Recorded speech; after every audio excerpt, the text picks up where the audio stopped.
kalau kita lihat media belakangan ini tuh banyak sekali, mulai dari pejabat tingkat lokal gitu ya, hingga tingkat nasional itu meminta maaf dari blunder-blunder baik ucapan maupun tingkah laku mereka terhadap rakyatnya gitu.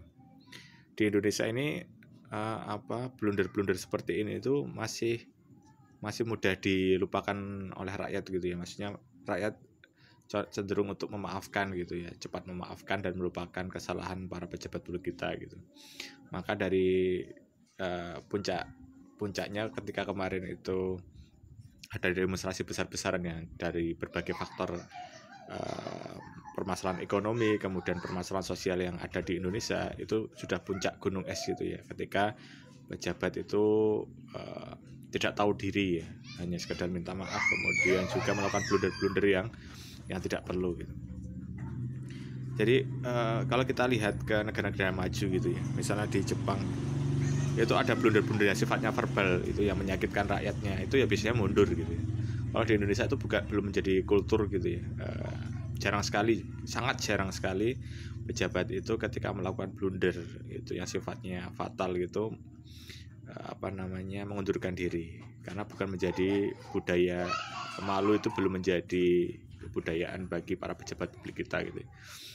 Yang terjadi apa? Itu biasanya klarifikasi ngeles sana sini gitu ya. Jadi maafnya yang pertama tidak tulus kalau kita lihat dari berbagai media gitu ya. Kalau kita nggak perlu baca gitulah, kita langsung lihat ke videonya dari rekaman yang dia klarifikasi itu. Itu biasanya ada ngelesnya itu ya, ada alasan-alasannya yang diutarakan kenapa dia melakukan kesalahan tersebut gitu. Padahal sebenarnya dalam konteks Indonesia itu sebenarnya minta maaf itu tidak lebih dari cukup gitu ya, nggak usah dibumbui dengan klarifikasi atau ngelesan sini gitu. Yang terpenting pejabat publik itu mengakui kesalahannya, kemudian move on dari situ gitu ya.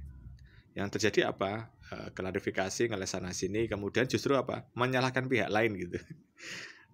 Dianggap mengadu domba lah, dianggap provokasi gitu kepada pihak-pihak yang berusaha mengkritiknya gitu. Jadi dibalik gitu ya.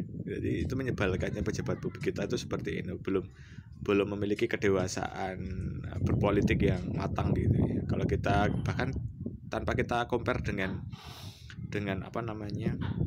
pejabat luar gitu ya, negara maju gitu ya. Kita compare ke para pejabat publik kita di masa-masa kemerdekaan awal Indonesia gitu ya, itu sangat jauh gitu ya. Jadi kayak kalau kita belajar politisi kita di masa lalu tuh jadi downgrade ke politisi di masa saat ini itu ya, yang melihat rakyat itu hanya sekadar sapi perah itu di masa-masa pemilu gitu ya, yang hanya dimanfaatkan ketika masa-masa pemilu kemudian dilupakan dalam masa kekuasaan mereka begitu ya.